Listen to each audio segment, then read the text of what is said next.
Hello दोस्तों, welcome back to our new blog. तो हम लोग गए थे गणेश विसर्जन पे। हमेशा की तरह हम लोग लेट पहुंचे और मैंने वहां जाते ही राधे राधे का तिलक लगवाया बुआ से। फिर मैंने गणपति महाराज को कलर लगाया और ये थे हमारे चाचू, इन्होंने लंगर बनाने में हेल्प करी और फिर बुआ इन सबको सर्व करी थी लंगर।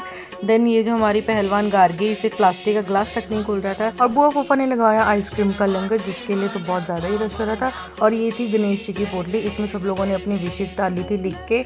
और फिर टाइम आता है गणेश जी को विसर्जन के लिए ले जाने का और फिर हम लोग निकल गए। लेकिन मैं सच बताऊँ, हमारा कोई प्लान नहीं था कि हम लोग विसर्जन में जाएंगे, लेकिन बुआ लोगों ने हमें धक्के से ही मतलब चढ़ा दिया कि चलो तुम भी चलो। फिर मैं और मेरी मॉम भी निकल गए। हमारे यहाँ वैसे ट्रक में रश तो था, लेकिन जैसे ही गाड़ी चली तो यहाँ पे बहुत मज़ा आ रहा था। और जब हम वहाँ पहुँचे तो यहाँ पे बहुत ज़्यादा ही रश था। फिर मैंने छोटे से गणपति जी के साथ फोटोज़ क्लिक करवाई और यहाँ पे बहुत तेज़ म्यूज़िक बज रहा था, बहुत लाउड वॉइस थी। फिर हमने यहाँ पे बहुत सारे डांस किया। देन सब लोगों ने बहुत ध्यान से गणपति जी को नीचे उतारा और हम ले गए उनको सतलुज की ओर।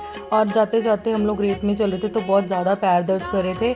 और फिर गणपति जी की हुई आरती। हम लोगों ने सोचा नेक्स्ट टाइम से हम इको फ्रेंडली गणपति जी लाएंगे, क्योंकि सतलुज में इस बार पानी ही नहीं है और वैसे भी सबको इको फ्रेंडली गणपति जी ही लाने चाहिए। फिर हम लोग रेत के साथ खेल रहे थे और फिर सनसेट होने से पहले हम लोगों ने गणपति जी को विसर्जित कर दिया था।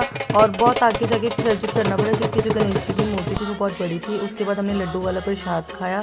फिर हम लोग पानी में बहुत ज़्यादा मस्ती कर रहे थे, कुछ लोग तो नहा भी रहे थे, लेकिन मैं नहाने नहीं गई स्पेशली। वापस आते टाइम हर्षल रोने लग गया क्योंकि इसके पैर में मिट्टी लग गई थी। और जब हम गाड़ी में बैठे तो यहाँ बहुत ज़्यादा लंबा रश था और फिर रश से निकल के हम लोगों ने दूसरे ट्रक वालों के साथ बहुत ज़्यादा एंजॉय किया, मस्ती कर रहे थे। देखते देखते हम लोग अपने यहाँ दरबार में पहुँच गए वापस। और फिर हमने यहाँ पे आके प्रसाद खाया, पानी पिया। और मेरे साथ यहाँ पे एक ट्रेजेडी भी होगी, मेरी जो चप्पलें थी वो गायब होगी, पता नहीं कोई ले गया। फिर मैं अपनी कज़न की चप्पल पहन के घर आई। तो ये था आज का vlog. Like, subscribe and share for more.